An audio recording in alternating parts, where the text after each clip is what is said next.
Final spot. It's at the top of a mountain. That's the mountain. We started down there. Final day here for my children. Make sure I don't get my son in there. Got it the right way round for you, editor. Cheers, son. And there's nothing better than this. Being in the outdoors with my children, exercising every day, which is what we've done for the whole of this last week. This is me starting my journey. 24 hours. 1,612 miles. Let's go.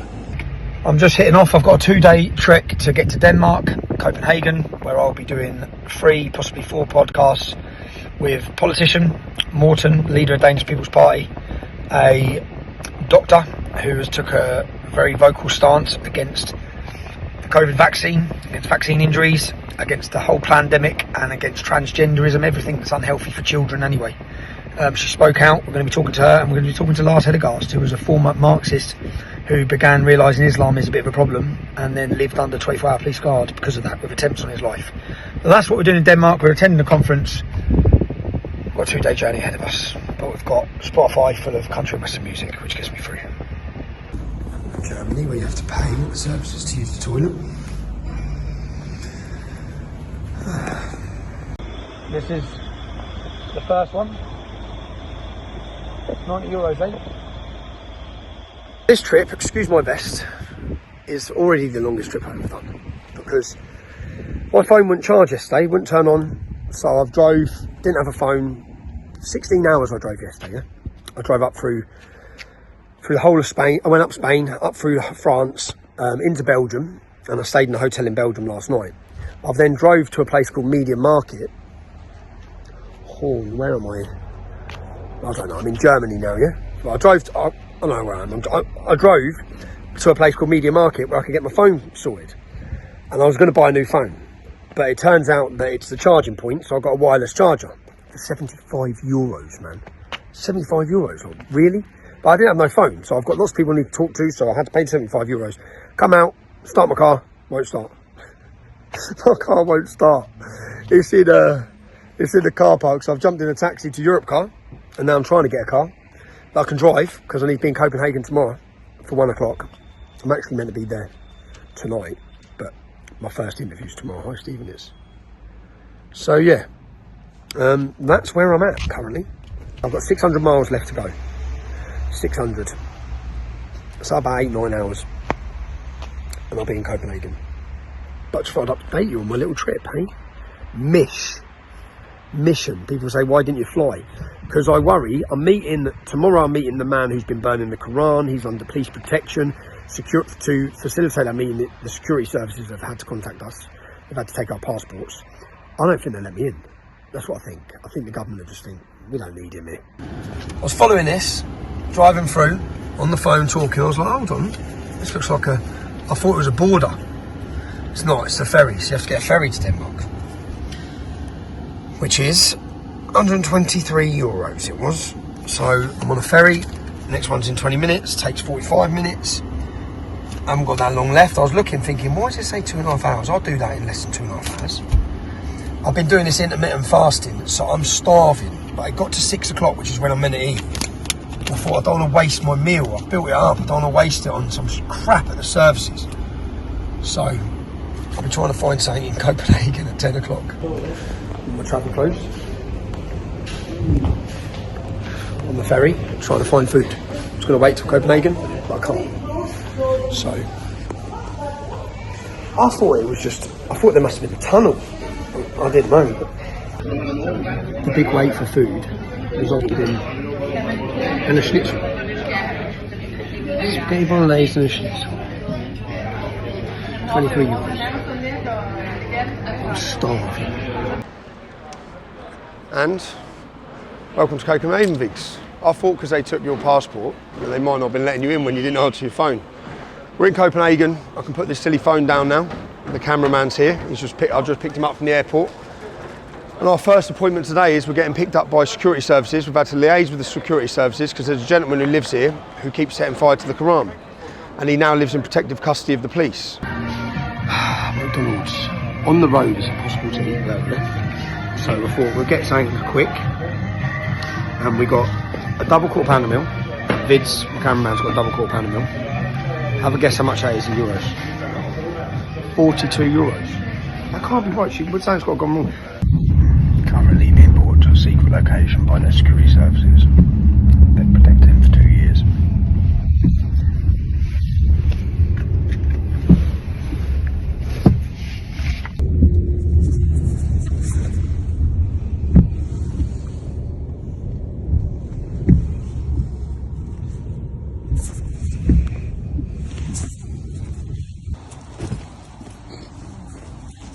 Coffee.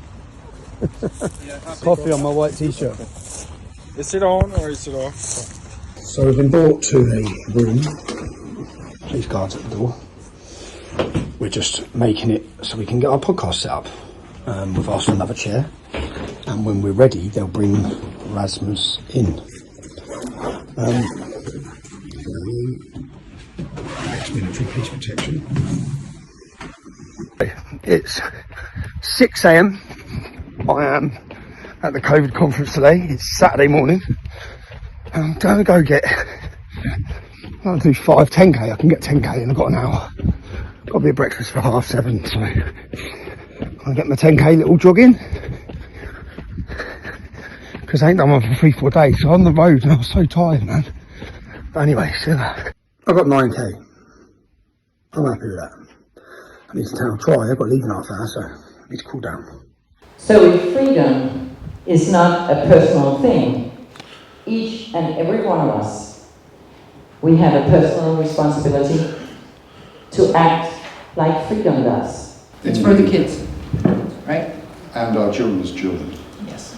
And your children's children. And the whole world's children's children. Don't forget, 5 billion people have been given at least one injection of this stuff. I will say in the UK that 75-80% of the public know there's something seriously wrong with these vaccines. I've always concentrated on the vaccine harms because, very sadly, the government can't hold the bodies. Our excess deaths are such. That's before the first outbreak of the first outbreak. Yes, before the first outbreak of the first outbreak. That's how long I've been talking about COVID in Denmark. In my country, home country here in Denmark, there were very, very few doctors who said something. This respect for authority. And then the evidence accumulated. And it became clear that these official doctrines were wrong. Isn't it fascinating that the CDC and the FDA, who 3 days earlier had finally sequenced the human genome to figure out how to do SARS, also had a vaccine for the thing that they invented 3 days earlier, funded by none other than Syncova Partners, which was the investment banking arm of Wellcome Trust. Most of us didn't see this coming. I know I didn't. That is for sure. But you've heard compelling evidence this morning.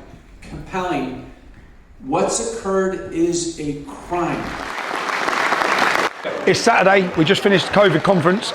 I've had a fascinating day. I've found out things I was unaware of. I thought I knew about the COVID scam. I thought I knew who was behind it, how long it was planned.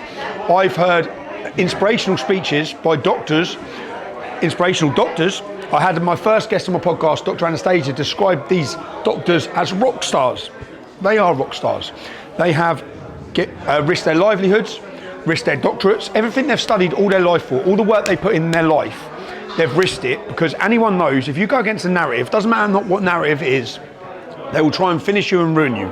We've seen passionate speeches, we've heard about losses of finance, losses of business, losses of everything, slandering, attacks, and these doctors are leading the way in educating the public about what has gone on.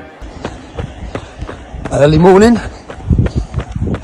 I ain't done it for 3-4 days, so I smashed 10k because I spent 2 days on the road and I was knackered, man. So when I first got here I didn't do anything, but I need it to keep my sanity.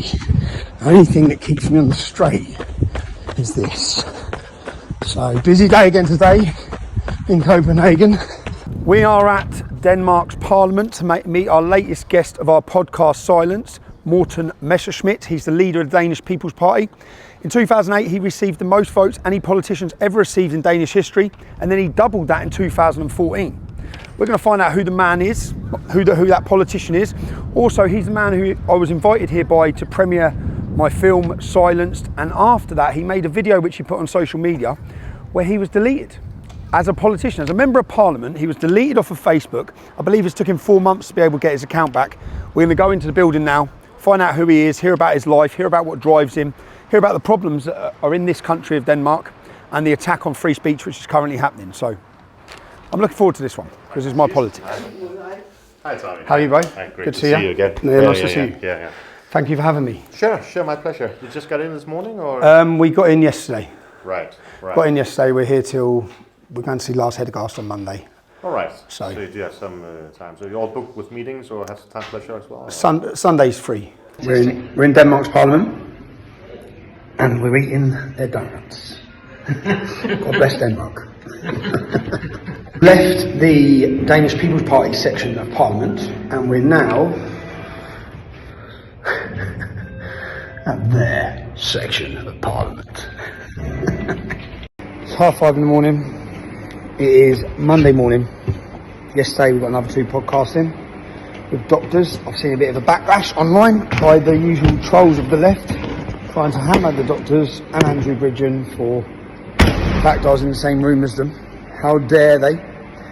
I just hope that those doctors understand that the same way they're called conspiracy theorists and all these other labels is the same reason I'm called racist or extremist or Islamophobe. But I'm now driving. We're going on a 6-hour journey to, I don't know, somewhere near Sweden, somewhere in Sweden. We are on our way to see Lars Hedegaard. Did I say that right? Hedegaard. I didn't say it right then. It's okay. We're on the way to see Lars. Lars is a gentleman I met. So when I started the English Defence League, we'd just started, but this was all new to us. The fact that there were other people which was labelled as a counter-jihad movement, and Lars contacted and said, can I come and see you? And this was he was an older gentleman, a very intellectual gentleman, an author, and he come and met us and he said, can I just spend 3 days with you? So he got in the car and we travelled to English Defence League meetings so he could see. I think he wanted to see firsthand, what is this party? It's like I've done. Are they far right? Are they extreme? Are they racist? Are they Nazi? Who are they? And he travelled to these different meetings with us and he would have witnessed that it's just working class grassroots movement. And I remember at the end he said one thing to me and he said, do not change, Tommy. Yeah? Do not wear a suit and do not change. And I started my Danish speech in Parliament. I said, when he was there the first time, I said, Lars, I know you said don't wear a suit, bro, but I'm in Denmark's Parliament, I'm wearing a suit. Yeah? But so I'm going to meet Lars today. Lars has lived a very colourful life in the sense of he was one of the lead faces or voices that actually spoke up against the Islamisation. And for that, he has come under attack. He's had an assassination attempt. He's had to live under 24-hour police guard. All the effects of exercising your freedom of speech in this area, Lars has suffered. So I want to speak to Lars, find out what his life has been like, and whether he'd do it all again, because it does jeopardise your safety and the quality of your life. And I want to see if it's been beneficial for him, and I also want to see. I know Lars originally started out as a Leninist and a Marxist, so I want to hear how he changed, what changed him. So that's where we're going. We left at 5:30 this morning, our hotel. We will be going back, but yeah, I'm looking forward to this one. This is one of the ones I look forward to in the sense of I sort of know the story, but I want to dig on the story because and it's someone who I've looked up to lots of people throughout the years who have exercised their free speech and stood up and have refused to back down, and Lars would be one of them. I am with Lars Hedegaard. I know I've said that wrong. But just finished. We're just packing away now. This is my good friend Aya. We're going to go to a nice restaurant. And then I think I'll be back in Copenhagen for about 7 p.m. And then I've got a 10-hour drive. So, to get to Germany. Getting those miles down, mate. Getting those miles down. Come on. The only thing that's getting me through this journey is my country and western playlist of my good friend Ches. So thank you, Ches. I drove through the night. I've got here at 8 o'clock in the morning. I have €295 to tow the car. Now, when the tow truck turned up, well, I explained to him, I know what's wrong with the car, it's the starter motor, because the starter motor went 3 months ago and I had to get the car towed. And when they come to tow the car, because it will not go into neutral, you cannot get it out of gear. Yeah, you cannot. So they have to put. So when he towed on the tow truck, I explained this to him. I said, mate, you're not going to be able to just tow it on your truck. You need to put these things underneath and lift up the wheels. So you need to lift the car up, which he had to go get another tow truck for. So I just said, man, I'm going to a hotel, man. So I went to a hotel. I've been in a hotel ever since. It's now first thing in the morning, and I was waiting for him and to give me the notice. And he gave me the notice that the part's €700. But they don't know when they can get the part. The part has to come direct from the manufacturer. So they don't know when they can get the part. Which then, so I'm still here now this morning hoping he'll have a day of when he gets the part. He hasn't got a day. Said it could be Friday, could be Monday. So at the minute, I'm going to extend the stay on this car for a week. I'm going to have to drive 16 hours, get back to Spain. I'm trying to work out what other options I've got. Get back to Spain. I'm going to have to come back here in a week, 16 hours again, to pick up the car. But I haven't really got much other options. I'm going to find out now how much the rental is on this car and if they can extend it for a week.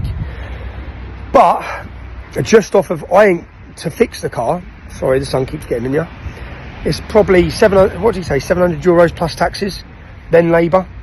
It's a fucking joke. I spent €1,500 fixing the car 3 months ago for the same issue. But that's where I'm at. I've got no choice. If I didn't have people coming, I could just plot up here and stay here for 4 days until the car's ready, drive back. But flights are booked, Airbnbs are booked, they're all travelling. I need to be there Friday. So I appreciate everyone who supported. To be honest, if it hadn't been such a success in Copenhagen, which it was, I've got 7 podcasts out of Copenhagen, made some great contacts, met up with the Danish People's Party leader Morten, who I think is very charismatic, an amazing leader. I hope their party goes on to success in Denmark. But I met some great people, met some great doctors, brave doctors. I've got podcasts coming with 3 of those doctors. I've done them, they're all done now, so I need the weekend with my editor as well in Spain. I need to get back. So I'm sorry, I've seen people saying, oh, you're always asking and begging for money. This trip, without this mess, travel, driving there because I was meeting Rasmus, and I believe the security services would have stopped us at the airport. So driving there, I don't know what it costs, 400 or 500 quid petrol there. It's going to cost the same back. I've got to do that again now. But then just hotels, cameraman, editing, it all adds up. We were there for 5 days. We travelled to Sweden.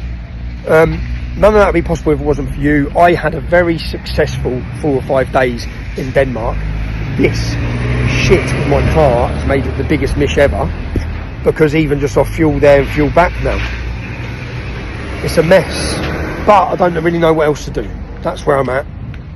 If you can support me, I know I'm asking, but I don't really have much other option. I haven't, do you know what, more than anything, because I said this, I had my Liam Tuff's podcast goes out this morning. He was messaging me saying, just get back to Spain. I just want to be at home. That's what I said. I just want to go see my kids. I had them for a month, which was great, but I just want to be at home with them, if I'm honest. Daily, when I want to be around them. But I'm not in that, but I believe at the minute I'm in a difficult position. I don't know what to do. And all I said at the minute is, because my kids keep saying, what are you going to do, Dad? What are you going to do? I don't know. I don't know what I'm going to do. I just said, I haven't thought beyond next week, which now is another week, because I've got to get back to Germany and sort this car out. So I'll make my mind up on what I'm doing once I've got these next 2 or 3 guests this weekend that I'll be filming with. I need to get back in the gym. I ain't been in the gym for a week. I've done one 9k run. I'm dressed because I thought I'd be waiting around here, so I thought I'm going to go on a run again. But no. Anyway, enough of mine. If you can support this, I really appreciate it. I need to get the car. It's not even my car. The car that's broke, and I've busted twice. It's been my starter motor. It's my mate's car. But yeah. So 100 again. You have to pay first. Everywhere in France, you have to pay first. Look. Everywhere in France. Let's get that many people driving off. Look, the car knows. Attention, assist, take a break. 2 hours 35 left. Come on. I left this morning. I'm not going to shave. My hair needs cutting. It's going grey. I left it first thing this morning. 16 hours later, I'm driving. And 1,000 miles later, I'm celebrating. Being home. Home. Wherever I lay my head. That's my home. 20 minutes here in Spain. Peace, everyone.